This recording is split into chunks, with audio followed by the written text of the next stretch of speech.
na ang laro. Bumilang na kayo. Una. Tribulasyon. Tribulación. Estamos en la buena composición.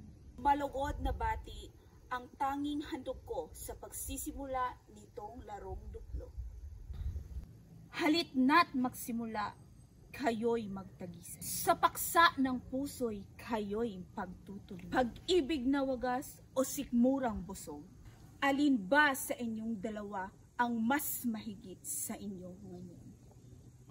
Pag-ibig ang aking panig, Reyna ng Dilim, sapagkat ito ang ilaw sa bawat sulok ng daigdig.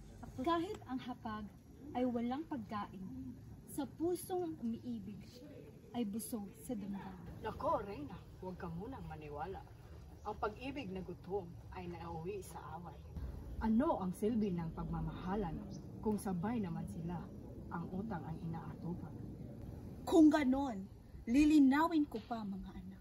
Alin ang mahalaga? Sa lapit, pag-ibig o ginhawa? Reyna, ang pera'y parang tubig sa ilog. Tumarating, nawawala, tumadaloy, at umuusog. Ngunit ang pag-ibig ay tulad ng bituin. Hindi kumukupas kahit anong gawin. Ngunit, Reyna, pakinggan mo ito ang aking wika. Pag-ibig ay di sapat kung walang pambili ng bigas sa palengke. Kung ang mahal mo ay laging nagugutom, nako, baka sa mayaman na siya'y sumasama sa huli.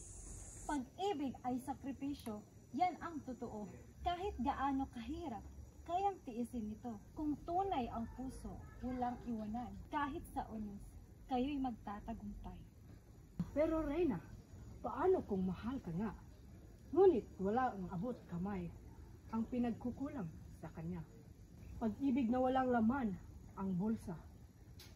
Parang kantang paulit-ulit, pero wala namang tugma.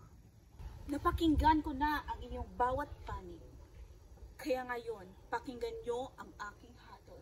Mga bilyakot bilyaka, sapat na ang salita. Pareha kayong tama, may tama at may tama pa rin. Ngunit tandaan nyo mga binata't dalaga, ang tunay na pag-ibig dapat ay may gawa. Kung puso'y umiibig, sipag ay isang. At kung may pera, huwag kalimutang magmahal. Sapagkat pag-ibig at yaman ay pinagsama, ang buhay ng tao ay magiging ligaya. Yun ang aking hatol. At maraming salamat sa inyong pakikinig.